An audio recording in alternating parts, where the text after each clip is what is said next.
Hey, good afternoon. Welcome to another edition of the Midweek Industry Update. I'm your host, Natascha Tello, and I am joined today by another special guest. Well, I feel super special. Thanks for having me. Oh, my pleasure. So who are you? So I am Alfredo. I'm Natascha's team leader here at KW Partners Southwest and KW Miami Lakes. And I've been working with this amazing leader for 14 years.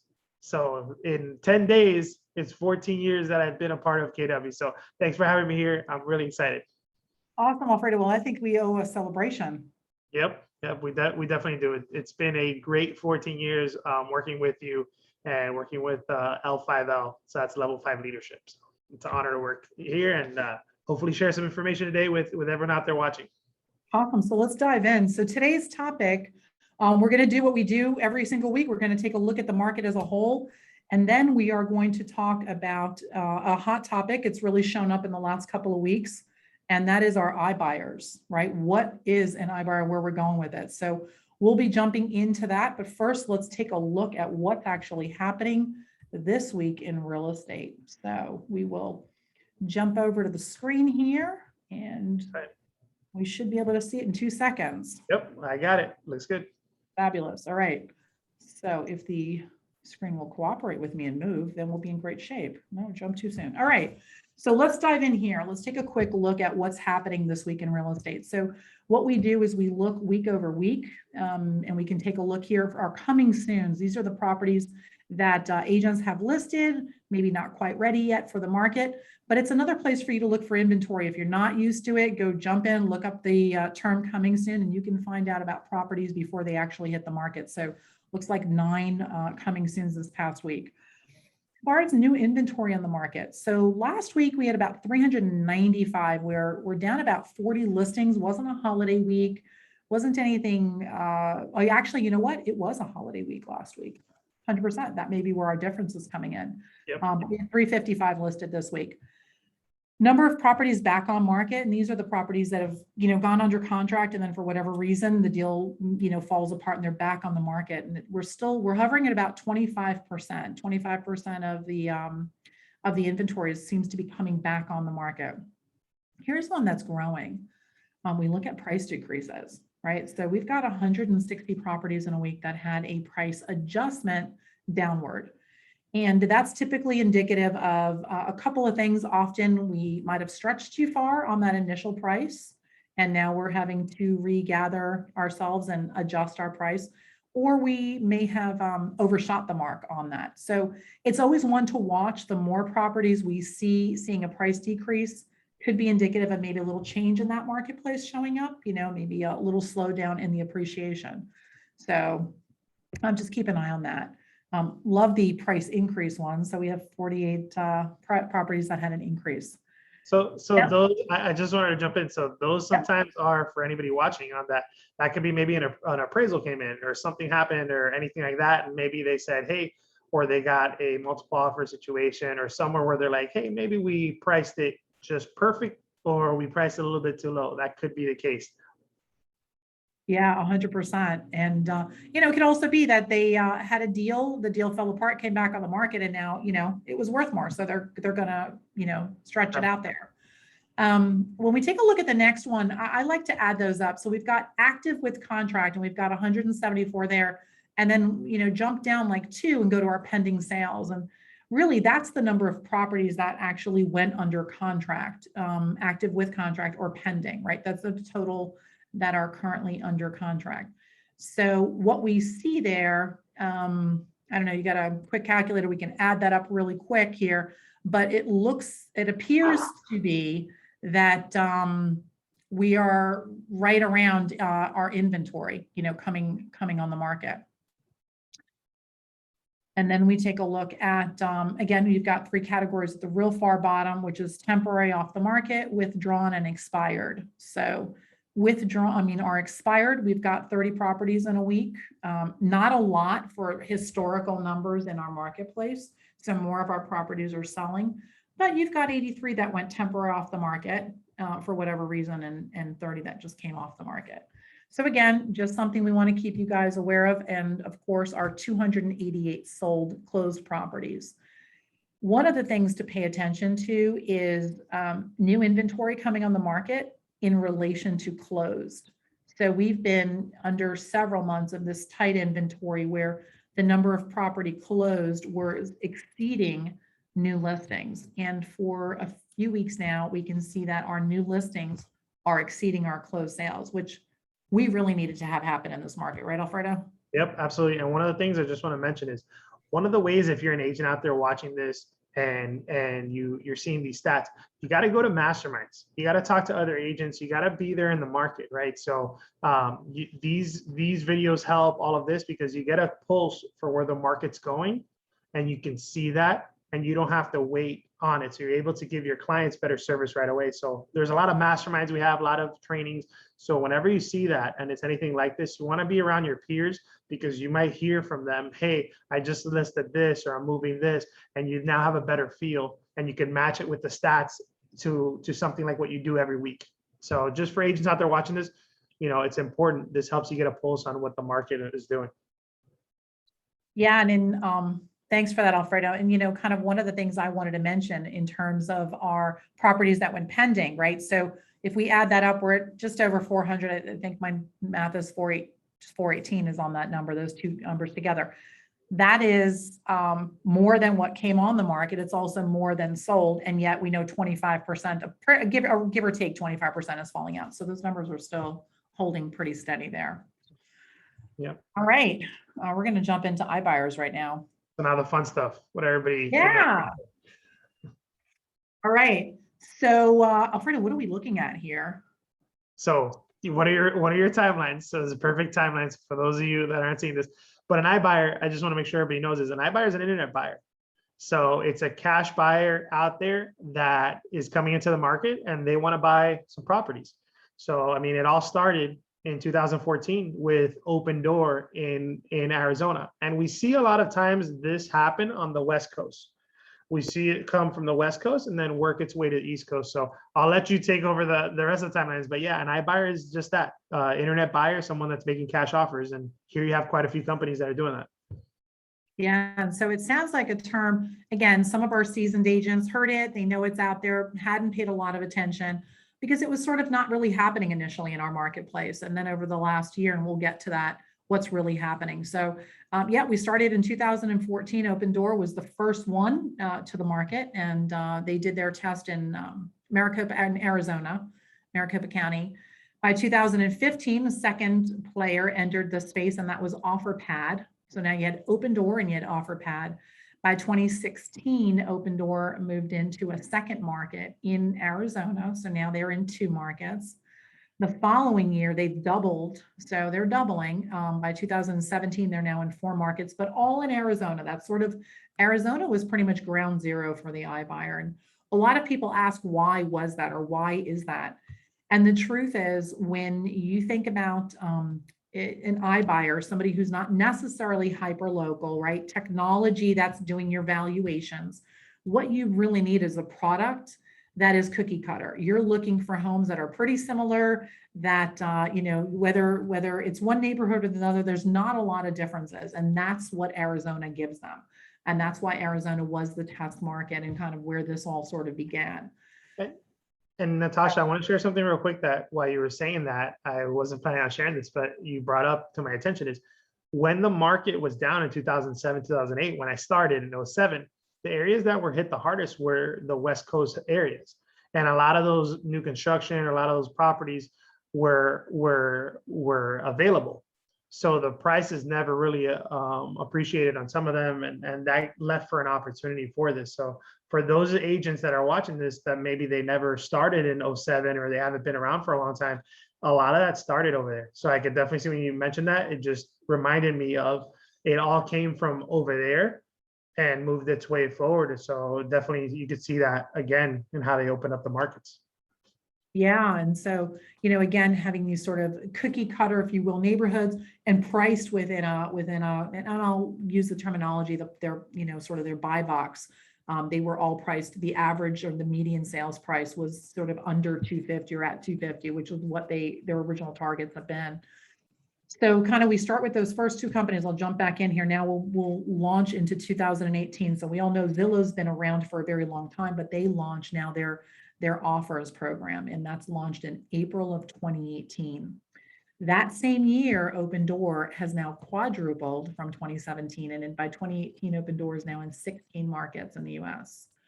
Wow. By 2019, they've got, again, only in business for a few years, only in a few states. We're less than 20 markets at this point, and they've got a 0.5%, 0.5% of market share of all sold property in the United States in those markets.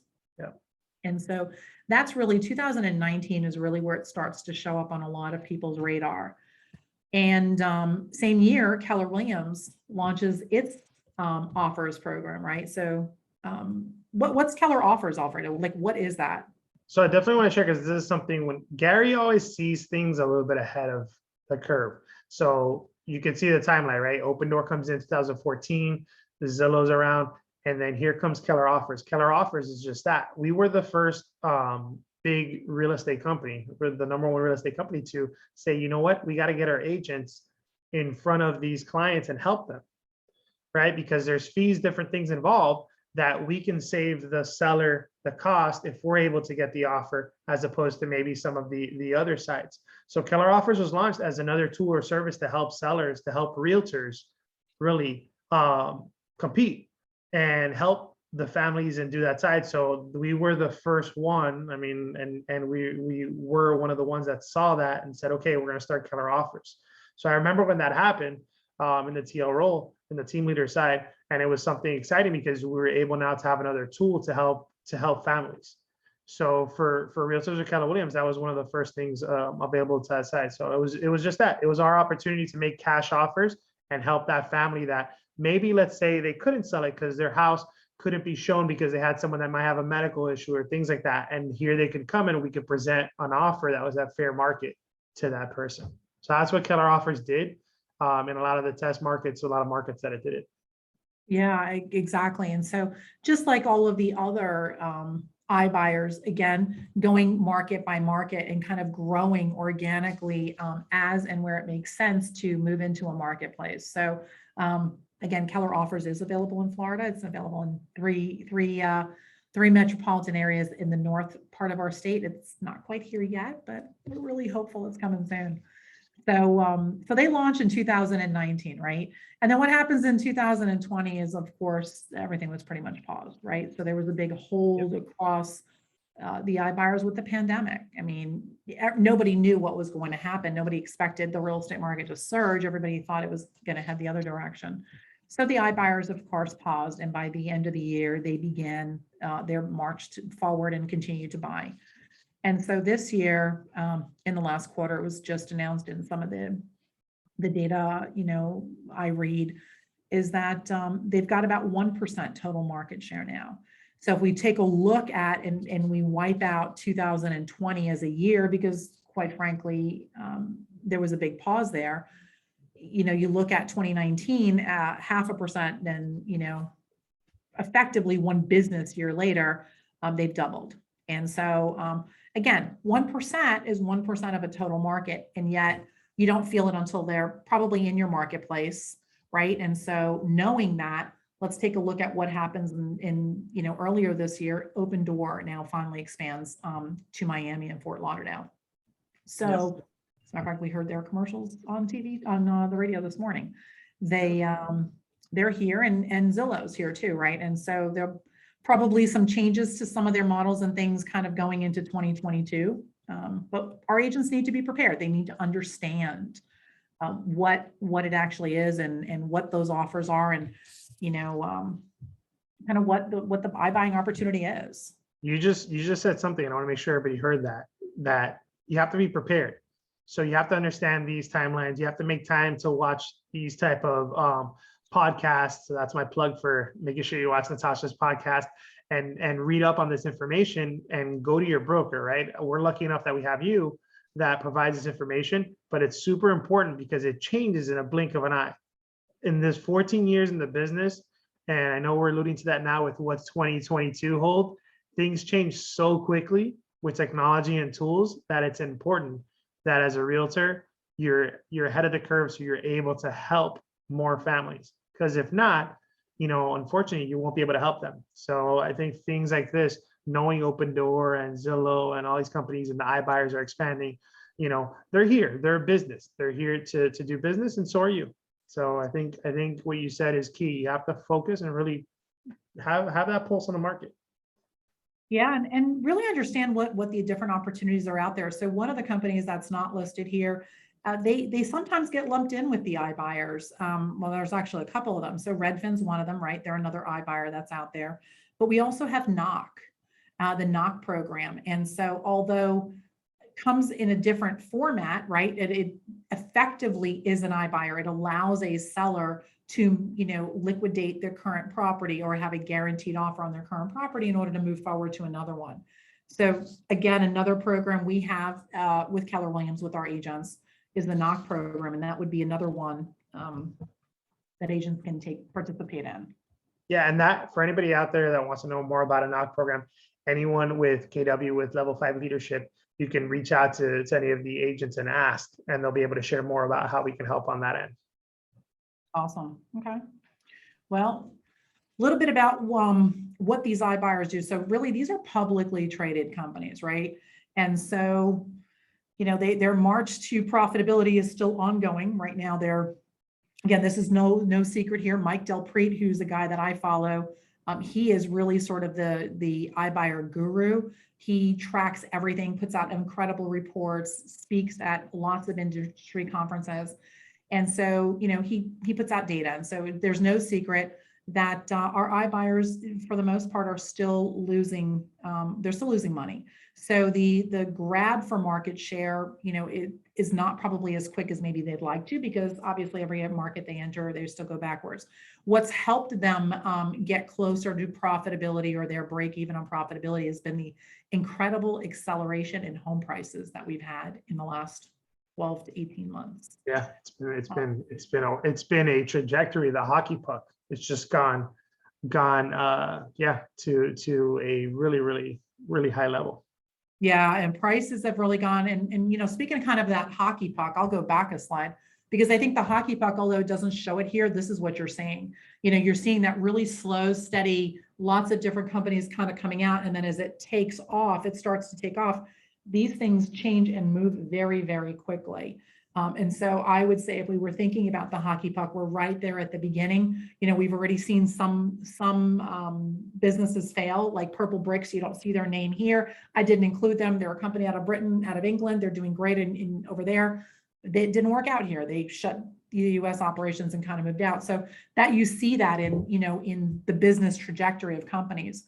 And it's the same thing kind of here as we're talking. So, think about that a little bit. If a company's profitability has been created because of a market generated opportunity that nobody can control, right? They don't control what prices will do. You've got to start thinking about, how do they maintain that profitability, and what other things on those models may change when profitability from market appreciation is not available. Yeah. So it's kind of something to. Yeah, it'll be interesting to see what the future holds for this side. I think if anybody wants more info, they can go to Mike's website, and you had it down there, and that'll be good information for them to see. Yeah, exactly. I mean, we know these models are not new, right? This is not a new idea. This is, it's a flipper in a new suit. It's an investor just in a very beautifully packaged way. So what I'd love to do, Alfred, is really, give our agents an opportunity to really understand, what do they do? So what are some dialogues they might be able to share if they're sitting with a seller and maybe the seller is considering or has met with an iBuyer? What do they need to say? What do they need to do? What do they need to be aware of? So the first thing, when that question comes up, the first thing is, are you talking to your database, right? This is a GK Gary Keller thing, right? So you see my shirt, KW, and it's not just for KW, it's whoever watches this. Are you talking to your database? Does your database call you and say, hey, Natascha, tell me what's going on with the market? And then are you able to say, hey, we have this going on, we have this going on? So dialogue first needs to come from, are you communicating with your audience, which is your friends, family, past clients, all the people you're working with? And then it needs to be an education side, because a lot of these iBuyers, what we're seeing is they're showing up to the door of the clients, right, which is your client, and they're presenting these offers. And one of the things they're presenting is, we'll do it for a lower rate. And maybe they say they'll do it for a certain commission, but then there's other costs on the back end. So the dialogue I would have is really explain to your seller where you can maximize the value of their home. I'd rather expose the property. So if I'm a seller and I'm a realtor and I'm having a conversation with a seller, I'd rather expose the property to the whole market, right? Why would I give it to a cash buyer when I can expose it to all the buyers out there? Now, there's circumstances where maybe you do need a cash buyer, right, Natasha? Right. And Somebody that, who's in a distressed sale, or, there's an emergency and they've got it. That's a different story.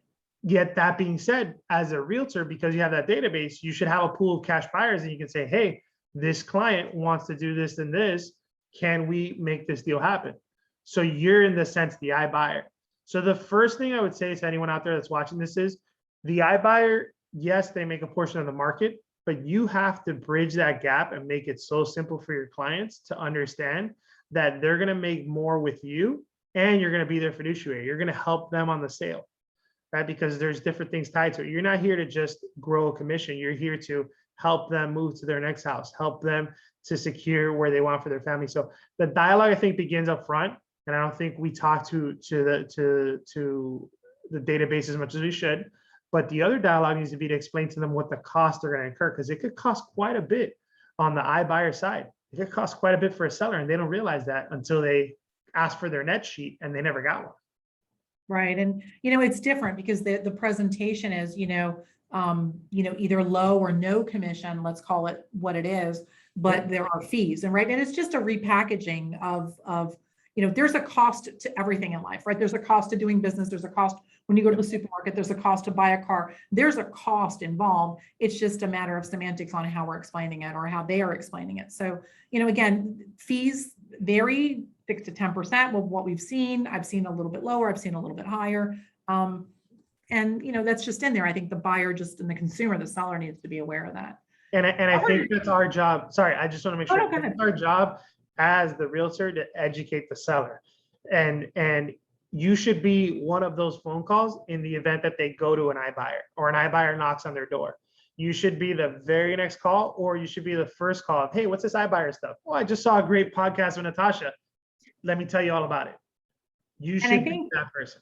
That's exactly, Alfredo, right. I mean, I think if we deepen our relationships with the people that we do life with the people that we, want to have an opportunity to work for, to represent them as the buyer or the seller, and we have a close-knit relationship, and we're the fiduciary where we're providing invaluable information, whether it's market data, whether it's, cradle to grave on that property. If they're looking for a handyman, I hope they think of me, meaning, if I was still in a realtor selling real estate, I would want that seller. They need a painter. I want to be that resource. And that's how you have to think about yourself.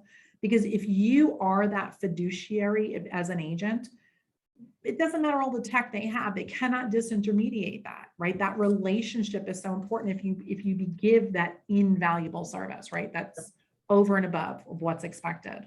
Yep. You couldn't have said any better. What about buyers? Like, what are we seeing? I know we're starting to see some of these iBuyer contracts and homes that are coming on the market that we're representing a buyer. What are some things we need to be aware of that's in that contract? Yeah, so my amazing broker owner shared this information with me. So this is one of the things is with that's you, Natasha. So the buyers, you want to be aware that that it's similar to like with an REO or foreclosure. So for those agents that weren't here during that time, they can make an offer. Let's say I'm a buyer, make an offer, and tomorrow it's closing time. The seller essentially can walk away on some of these contracts. So they don't necessarily have to close. So the iBuyers that are selling the iSellers, they don't necessarily have to close.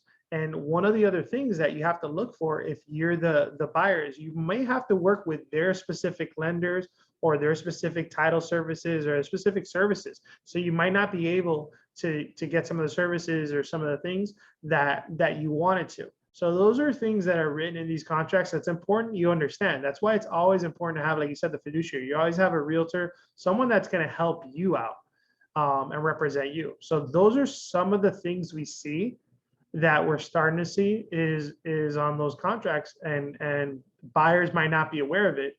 And I hate to say it's a buyer beware type of thing if you're going to go at it on your own. So always look for that representation from a realtor to help you understand it. Yeah, I think it's critically important to understand and, have the appetite as a buyer. You have to have the appetite and be willing to be okay if that deal gets canceled. Now, we don't know how likely it is. It could never happen, and yet it's in there. And so you need to be aware because it could happen, and you don't want to have all your eggs in that one basket and then that deal doesn't happen. So I think that's just kind of the really important thing that people need to be aware that that's in that contract. Yep. Any last minute thoughts on iBuyers? Anything you think our agents need to know? I this last question, I heard this at Florida Realtors, and someone said, are the iBuyers here to stay? Are they going to take over the whole market? Are they going to take realtors out of the business? No. Are they here? Yes. You saw some of the percentages, you saw that. My advice is understand what's going on. Be able to explain that. So like today's podcast, those things, be able to explain that to your clients. And really your job is to help that person. If you're a seller watching this or a buyer, there's no reason for you not to pick up the phone and call a realtor. Hopefully it's one of our realtors, but to call a realtor and say, hey, can I get a second opinion? If you already went that route before you do anything. So the advice I could give is continue to keep those relationships tight, but really understand this and understand it's here. It's not going anywhere. You have to understand it's going to be a part of segment of the market. And then what are you doing to make sure that you're helping your sellers, your buyers? And if you're a seller or buyer, it doesn't hurt if let's say you've reached out to any of these iBuyer companies, you got on their portals, it doesn't hurt to call a realtor and say, hey, I'd like an opinion on this. Because you might get more. I don't want to say might. I know for a fact you'll probably get a lot more and get an extra, percentages, whatever, but you'll get better service in some standpoint if you're able to find that fiduciary. So that's the advice I would give is if you're a realtor watching this, you got to be proactive. If you're a seller and you're seeing this and you're like, what is this iBuyer stuff? Doesn't hurt to get a second opinion. And a second opinion is your realtor. Yeah, I mean, at the end of the day, and Alfredo, that was great advice. These companies are using, online valuations. They've not been inside of a property. They don't understand the nuances of a home. A human approach will ultimately win. Machine learning is great, but they're not going to be smart enough to get inside of what's happening into every home in America and beyond, right? So Gary Keller uses a phrase, digitally based, physically enhanced, and that phrase I've seen sort of move across many, many industries as to where business is going. But if we think of the future of, real estate, it's more like digitally based, human being enhanced, right? Think about the humans involved in this. And so, if we thought the computers would take over, things like WebMD wouldn't exist. WebMD hasn't put doctors out of business. Yeah, we all go there. We think something's wrong. We Google it right away. WebMD has us dying, right? Unfortunately, we all think immediately, oh my gosh, the worst is upon us. But we still go to our doctor to validate, right? We don't not do that. So again, it's just a different way. Same for financial advisors. I'm sorry, you always remind me of all this good stuff. The same thing of that side. You always go to those specific people. Yeah. And unless the world is going to be run by robots, and who knows, maybe in some future matrix it will be, for now, the human being and the human touch is so critically important. So stay in touch with your people, love on your people, and your business will soar. Well, I think you couldn't have said any better. I hope and I know that people will watch this. Thank you, Natascha, for having me on this. Hopefully everybody learned a little bit about iBuyers. So, and if you have more questions, check out the podcast. I think last week was pretty cool with Adrian going over contract stuff. So sorry, I'm plugging it because it's good stuff. Thanks, Alfredo. It was awesome. Thanks so much for being here and for sharing some great information with our people. Thanks, everyone. See you guys next time.